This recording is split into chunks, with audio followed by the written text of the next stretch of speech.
Good evening, my dear friends. Welcome to Self Study for UPSC. This is Ankit Kumar, Director of Aspire IAS, and here we are presenting and recording for you the lectures regarding basic geography.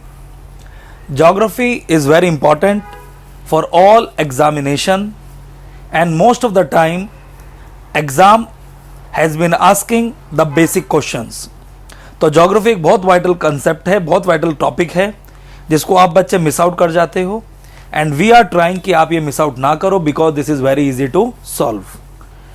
तो we already recorded few lectures. This is a lecture number 5 and under this lecture number 5 we are going to provide you a very good dimensions regarding the topics in a good manner. तो let's start. Today topic is about land form development. तो आज हम land form development के बारे में पढ़ेंगे. आप सब लोग अच्छे से अपनी आंखें खुली रखिएगा. तो today we can learn about land form development. Davis has been considered the father of geomorphology. WM Davis को फादर ऑफ ज्योमोफोलॉजी बोला जाता है और मॉडर्न ज्योग्राफी बोला जाता है. इन्होंने अपने समय पर ट्रायो नाम का कंसेप्ट दिया जिसको हम बोलते हैं ट्रायो इन ज्योग्राफी. तो ये ट्रायो नाम के कंसेप्ट पर आए. इन्होंने बोला किसी भी लैंडफॉर्म को बनने के लिए, लैंडफॉर्म मतलब पहाड़, नदियाँ, है ना, पठार, दैट मीन्स प्लेट्यू. किसी भी लैंडफॉर्म को बनने के लिए 3 चीज़ों का रोल होता है. पहला एंडोजेनेटिक फोर्स, दूसरा एक्सोजेनेटिक फोर्स और तीसरा टाइम. ये दोनों फोर्स टाइम पीरियड में क्या करती हैं? वर्क. तो when these 2 forces are work during the time period it is known as formation of landform. तो landform development has been resulting into endogenetic and exogenetic. Endo का मतलब होता है धरती के अंदर से आने वाली फोर्स और एक्सो का मतलब होता है धरती से ऊपर आने वाली फोर्स. तो endogenetic forces and exogenetic forces से सारे लैंडफॉर्म बनते हैं.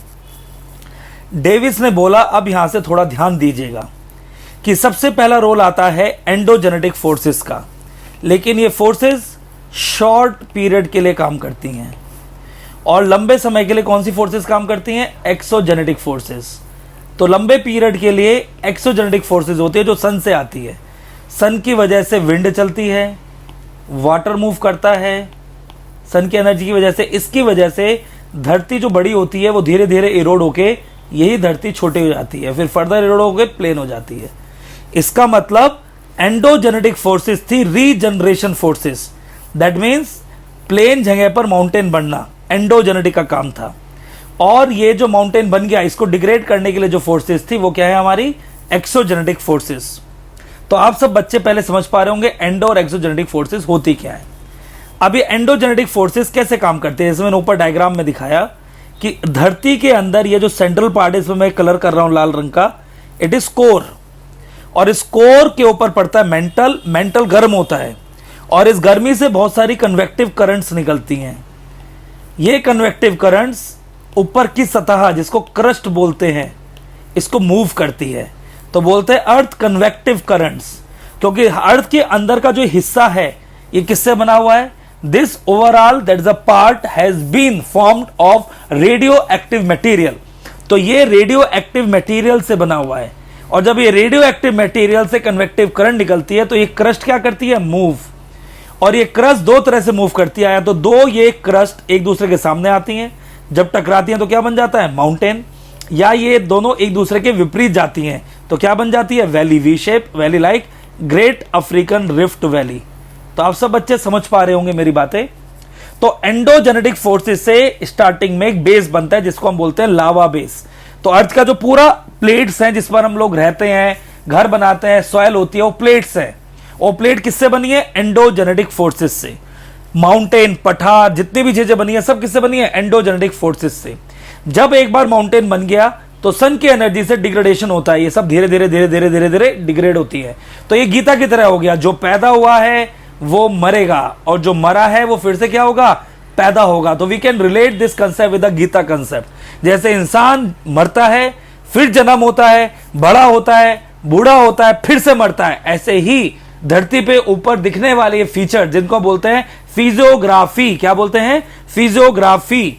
तो ये जितने भी फिजियोग्राफी और फिजिकल फीचर हैं ये जन्मते हैं, कम होते हैं, मरते हैं और फिर से जन्म हो जाते हैं। इसका मतलब it is a closed cycle. तो all the physical features are the part of closed cycle. तो एंडोजेनेटिक और एक्सोजेनेटिक फोर्सेस जब कंबाइन करते हैं, उसी से क्या बनता है हमारा landform over a period of time, जिसको हम बोलते हैं ट्रायो ऑफ डेविस।